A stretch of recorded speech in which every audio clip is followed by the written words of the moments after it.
ფიქრობ, რომ ძალიან საინტერესო იქნება მოვისმინოთ, როგორ იქნება არქივი, პირადი არქივი, როგორ იხატება პიროვნების პორტრეტი, პირადი არქივის მიხედვით, რას ინახავს ეს არქივები და აი დღეს ხო ჩვენ დიდი ადამიანების პირადი არქივით, პირადი ნივთებით ხვდებით ხოლმე დაახლოებით მათ პიროვნება ძალიან მნიშვნელოვანია საკითხი და სტუმარი, რომელიც მისი პირადი პროფესია, მისი პირადი სფეროა და ძალიან მნიშვნელოვანია მის სტატუსი ხელნაწერთა ეროვნული ცენტრის საზოგადო მოღვაწეთა არქივის მცველი. ეს მამანია, ესმა დილამშვიდობისა.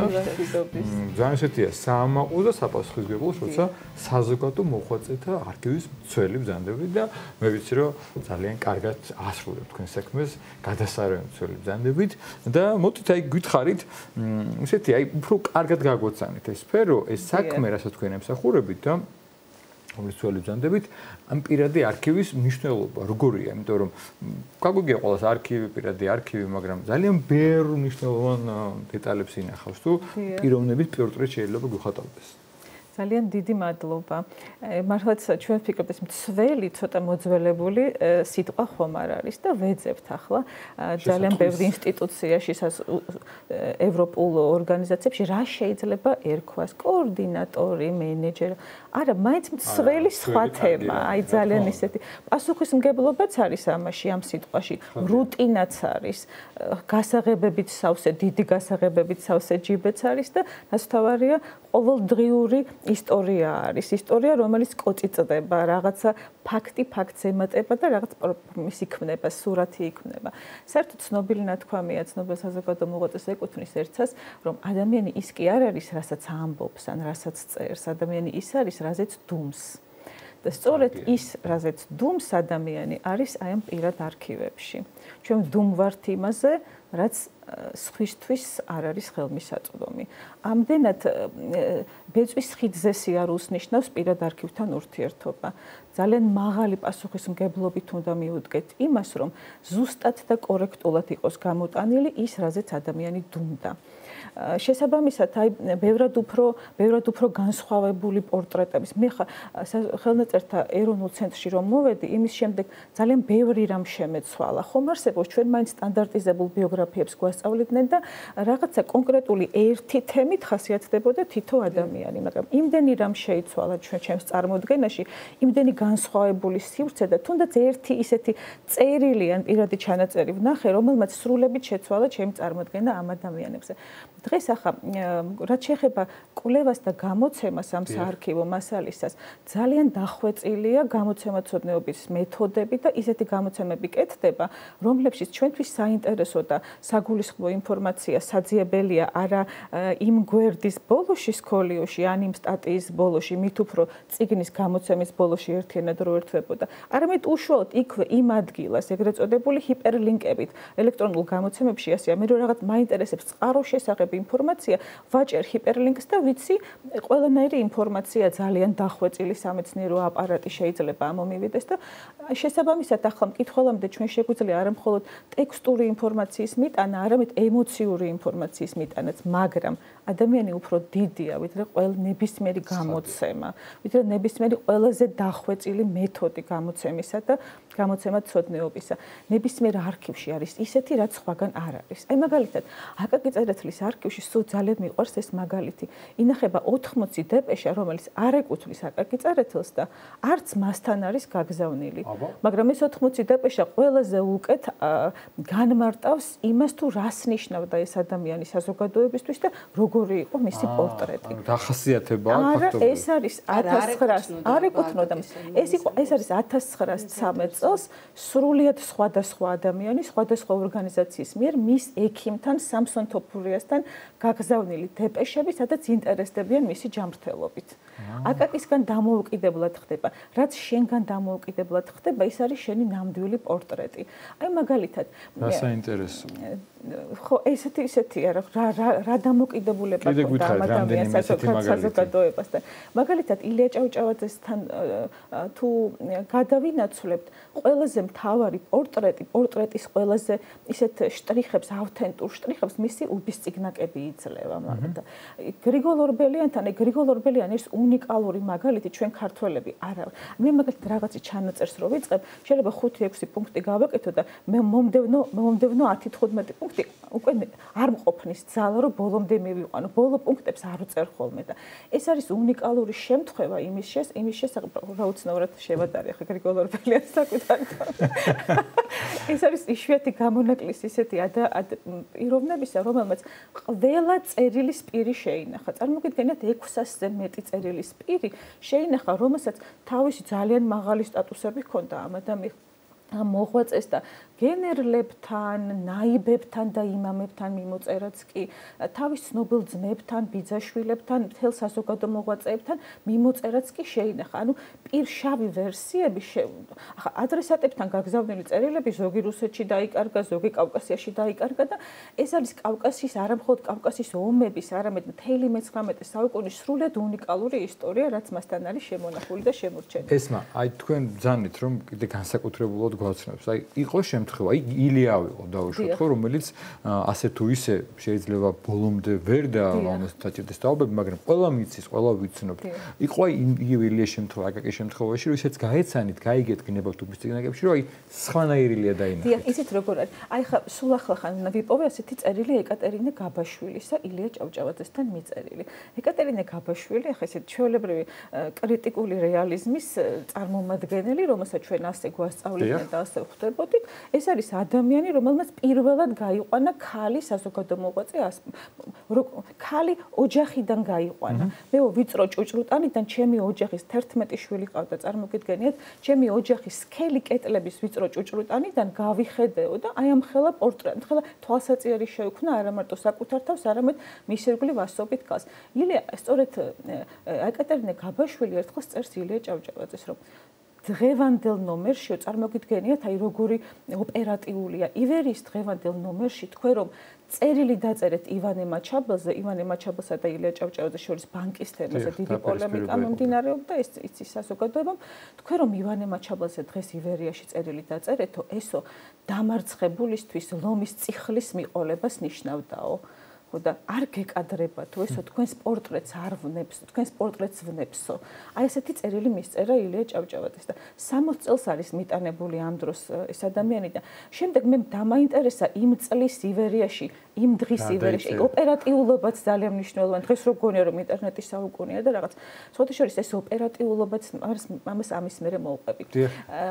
და გადავამოწმეთ ივერიის ის ნომერი და აბსოლუტურად დასაბუთებული წერილია ივანე მაჩაბელმა როგორ არ ირეაგირა იმ თანხაზე, რომელიც მას გადაეცა მარი ბროსეს ფონდის შესაქმნელად და ძალიან არგუმენტირებული წერილია, მაგრამ ახლა ეკატერინე გაბაშვილმა არა ფაქტის სანდოობას გაუსვა ხაზი, არამედ ემოციური ინფორმაციას. ივანე მაჩაბელი დაჩაგრულია მისი თვალსაზრისით და გაგდებულია ბანკიდან უკაცრავად ამ გამოთქმისთვის და კიდევ ამ წერილის მიყოლება ილია ჭავჭავაძის მხრიდან არის ძალიან დიდი დანაშაული.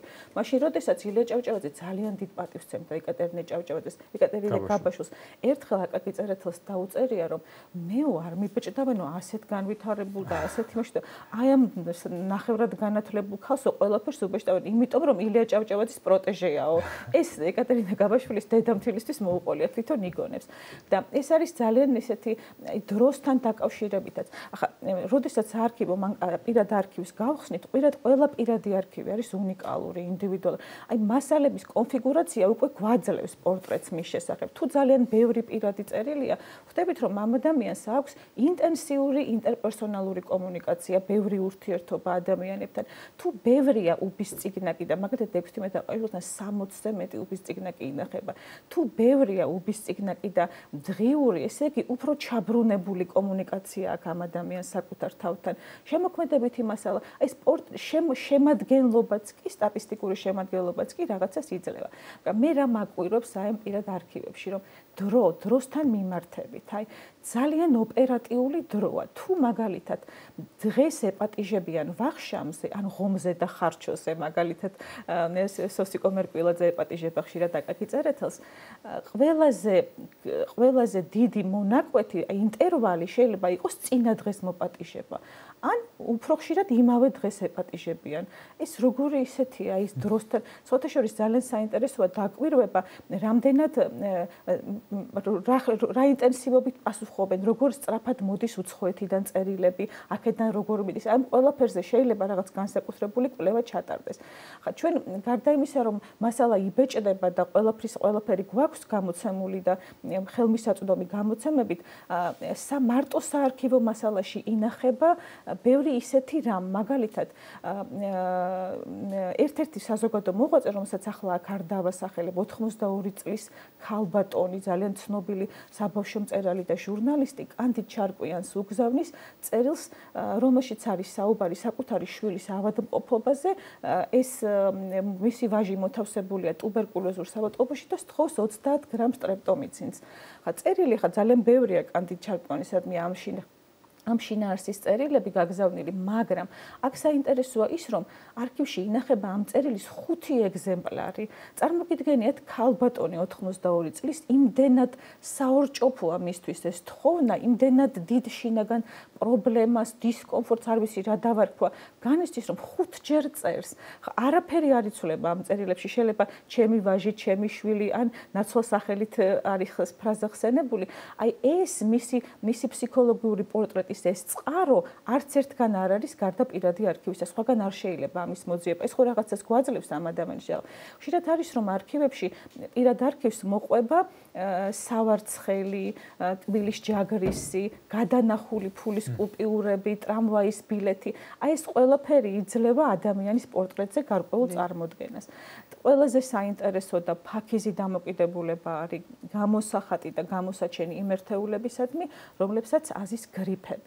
განსაკუთრებით შვილების გრიფები, როდესაც შემოდი, ძალიან მაღალი სამოქალაქო პასუხისმგებლობა უნდა გქონდეს, რომ საკუთარი მამის და დედის არქივი გაიმეტო ინსტიტუციისთვის. ხო, ეს არის მნიშვნელოვანია, ძალიან მნიშვნელოვანი თემაა და ხა ბევრს გაუჭირდებოდა, მაგალითად რაღაც დიდი ემოციური ბმა, მაგრამ ძალიან მაღალი სამოქალაქო პასუხისმგებლობა, როცა ინსტიტუციონალიზებას ახდენ შენი წინაპრების არქივისას და იცი რომ ანდობს სახელმწიფოს, იმიტომ რომ მისი ფლობის პრიორიტეტი აქვს სახელმწიფოს, ოჯახზე დიდია მისი უფლება.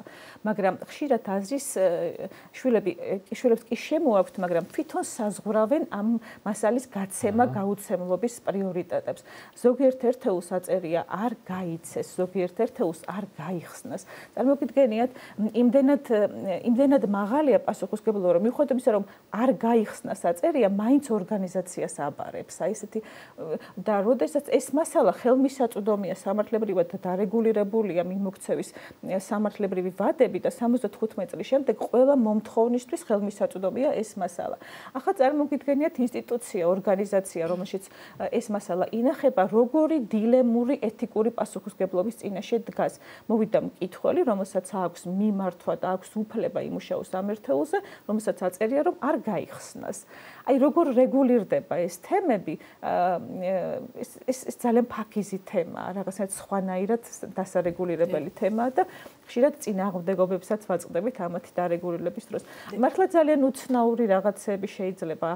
ახლა სულ ახლა ნახე ერთი ასეთი ერთეული, სადაც მარიამ ჯამბაკურ-ორბელიანი, ცნობილი პოეტის ვახტანგ ჯამბაკურ-ორბელიანის შვილი, არც მეტი, არც ნაკლები მე-20 საუკუნის დასაწყისში. ეს შეიძლება იყოს შუა საუკუნეებში, თუმცა იქაც იშვიათი მოვლენა, მაგრამ 1913 წელს სრულად საკუთარ მფლობელობაში არსებულ ატენის სიონის ტაძარს გადასცემს ექვთიმე თაყაიშვილს.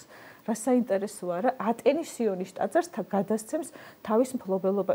და ახლა ექვთიმე თაყაიშვილს ძალიან მაღალი რეპუტაციის ორგანიზაცია ჰქონდა იქ და თვითონ იყო ძალიან ხავ ექვთიმე თაყაიშვილზე არ არის საჭირო საუბარი, მაგრამ გვერდით ვინც ყავდა, გუნდით ვინც მასთან ერთად იყო, ძალიან ღირსეული და მაღალ პროფესიონალი ადამიანებისგან იყო შემდგარი და როდესაც ამ წერილს მიიღებს ეს საზოგადოება, საისტორიო საეთნოგრაფიო საზოგადოება, უამრავი კითხვა უჩნდებათ. ახლა გავარკვიოთ, რომ ნამდვილად მისი საკუთრებაა თუ არა, სახელმწიფოს რამე წილი ხომ არ უდევს ამაში და კიდევ უფრო მეტი აკრავს თუ არა ტყეები და სახნავსათესი მიწებიო და მე სანამ ოფიციალურად ორგანიზაცია წერილს გასცემდა მარიამ ჯამბაკურ, პასუხს გასცემდა მარიამ ჯამბაკურ ორბელიანს, საინტერესოა რომ იმავე დღესვე გადასცა იქვთიმე თაყაიშვილმა მიწერა საოცარი წერილი ანასტასია მარიამ ჯამბაკურ ორბელიანს. ახლა ნეტა რას ფიქრობდა, ეს ყველაფერი ხომ იშლება 1921 წლის შემდეგ, ყველა საკუთრება, ყველა მფლობელობა, ყველა იმედი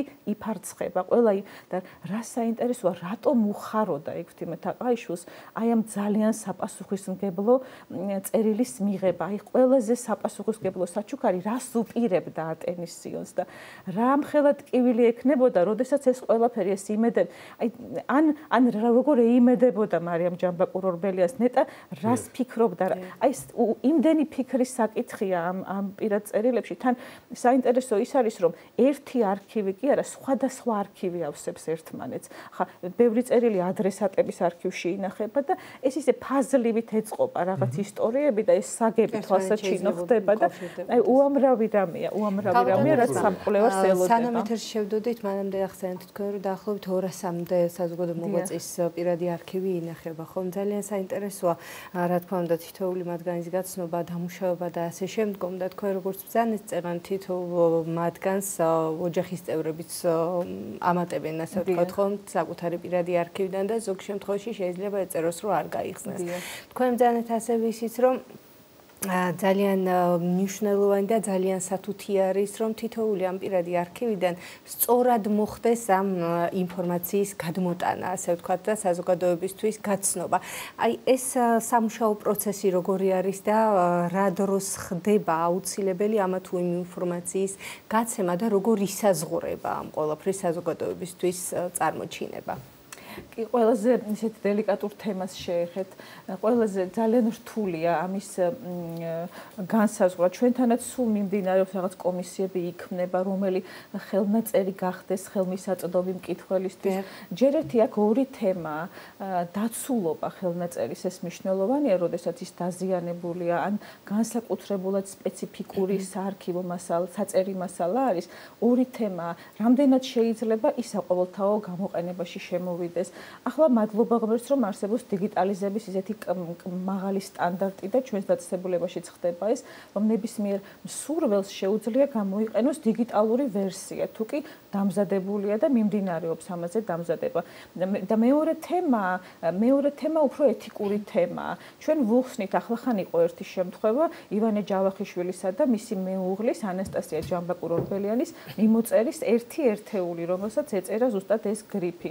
არა და ეს მასალა სრულად მზადდებოდა დასაბეჭდად გამოსაქვეყნებლად და როდესაც მოვიდნენ მე ვუთხარი რომ ამას ასეთი მე არა მაქვს სამართლებრივად უფლება რომ ორგანიზაციას არა აქვს უფლება რომ ეს ამის აკრძალვა ამის გაცემა აკრძალოს მაგრამ ჩვენ ვუთხარით დაინტერესებულ პირს ცნობილ მკვლევარს რომ ამას ასეთი გრიფი ეწერა და ძალიან ისე მიიღო ძალიან ღირსეულად მიიღო უბრალოდ შინაარსის რაობა გვკითხა აი რაზე პირადი თემა საზოგადოებრივი თემა რომელიმე კონკრეტულ ან უნივერსიტეტის დაარსებას ან ივან ჯავახიშვილის უნივერსიტეტიდან წამოსვლას ან რა თემას ეხებოდა ჩვენ თემა დავუკონკრეტეთ თუმცა საარქივო მასალა არ გადაგვიცია გარდა საინტერესო ის არის რომ ზოგიერთ საარქივო მასალაზე არის განსაკუთრებული კატეგორიის პერსონალური მონაცემი შეიძლება აღმოვაჩინოთ მაგალითად თითის ანაბეჭდები მაგალითად კანის მიკროფლორის კვალი რომელიმე სითხის სისხლის ოფლის კვალი შეიძლება იყოს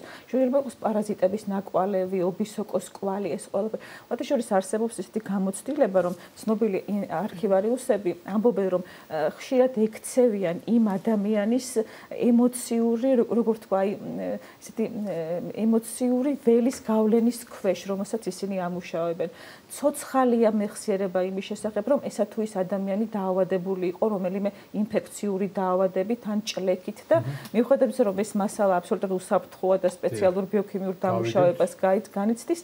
ეს მეხსიერება მაინც ცოცხალია. ჩვენ ვიცით, რომ ის ჭლექით იყო და მე პირადად მინახავს წერილი, სადაც ადამიანი წერს კირიონ მეორე სხვათა შორის მღვდელმთავარი იყო. მაშინ წერს, რომ ახლა ვალდებულება მაიძულებს ეს წერილი დავწერო, ტიფით ვარ დაავადებულიო, მაგრამ რაღაცა გამოუვალი მდგომარეობა მაქვს და ამიტომაც ვწერ ამ წერილსო.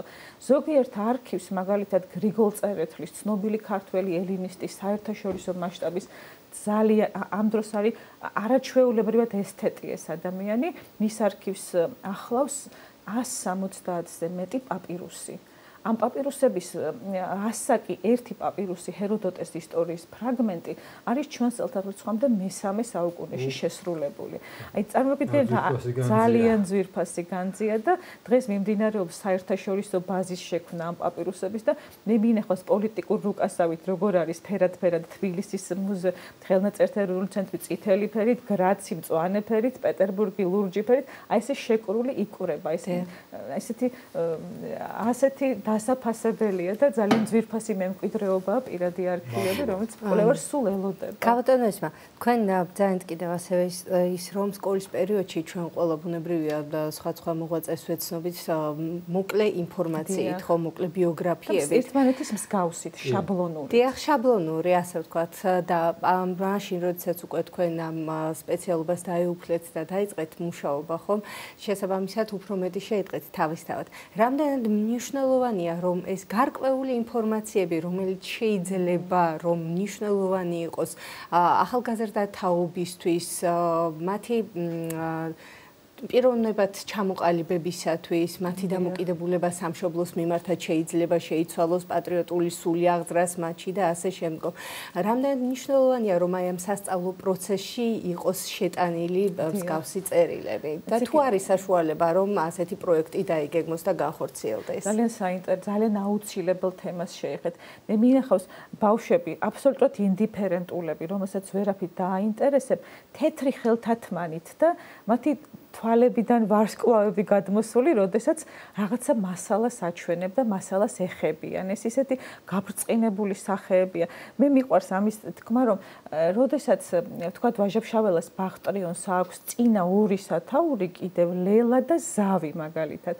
აი წარმომიდგენია ახლა ლელა რომ რქმეოდა ბახტრიონს, როგორ შეიცვლებოდა მისი შინაარსი და ზავი რომ რქმეოდა, როგორ შეიცვლებოდა და ბახტრიონით კიდე სხვა თემა და აი ხა ამ რომ ვთხოვოთ მოსწავლეებს მაგალითად აი სასწავლო რესურსში რომ შევიტანოთ ესეთი რაღაცა რომ თითოეული სათაურისთვის შეძლონ მოდელირება აი ამ სიუჟეტის არასაინტერესო იქნება. ილია ჭავჭავაძის სათაური მაგალითად ბაზალეთის ტბა 6-ჯერ აქვს გადაწერილი და მოდი გავაკეთებინოთ ბაზა 6 ვარიანტად ჩამოვაწერინოთ რა შეცვალა ილია ჭავჭავაძემ, რატო შეცვალა, როგორ ფიქრობენ რა უპირატესი მისი შემოქმედებითი პროცესის სამსახველი მის აღდგენა შეიძლება. გარდა ამისა ეს ძალიან გრძნობია ზოგადად თვალსაჩინოება, მეც მახსოვს სკოლაში როგორი ეფექტური იყო თვალსაჩინოება, აი ხელით შესახებ თვითონ ვაკვლევინოთ. მე ერთი სტაჟიორი მყავდა და ვეუბნებოდი რომ მოდი ვაჟა-ფშაველას მთელი არქივი გადავათვალიეროთ და ვნახოთ სკოლიოში რას განმარტავს მაგალითად აი რა არის განსამარტი. მაგალითად შპიონი უწერია ერთგან და ქვემოთ განმარტავს შპიონი ჯაშუს ნიშნავს. ანუ რუსულ სიტყვას ქართულად განმარტავს. მოკლედ ნებისმიერ შემთხვევაში რა დროსაც არ უნდა მიხვიდეს საზოგადო მოღვაწესთან, არასოდეს დაქტოვებს მისი არქივი გულგრილს, იმიტომ რომ შენ პირადად გეძლება მასთან პირადად ყოველგვარი გაშუალებული მედიუმის გარეშე ურთიერთობის შესაძლებლობა. რამდენადაც რა თქვი ბრძანეთ რომ ისეთია საკმაოდ მრავალრიცხოვანი ის საზოგადო მოღვაწენი ასევე ამოუწურავი ეს თემა, მაგრამ ჩვენი დრო სამწუხაროდ იწურება და ალბათ პერიოდულად შეიძლება ვისაუბროთ ხოლმე ძალიან საინტერესო პროცესი. უღრმესი მადლობა ესმა, ხელნაწერთა ეროვნული ცენტრის საზოგადო მოღვაწეთა არქივის მცველი ესმა მანია გვესაუბრებოდა.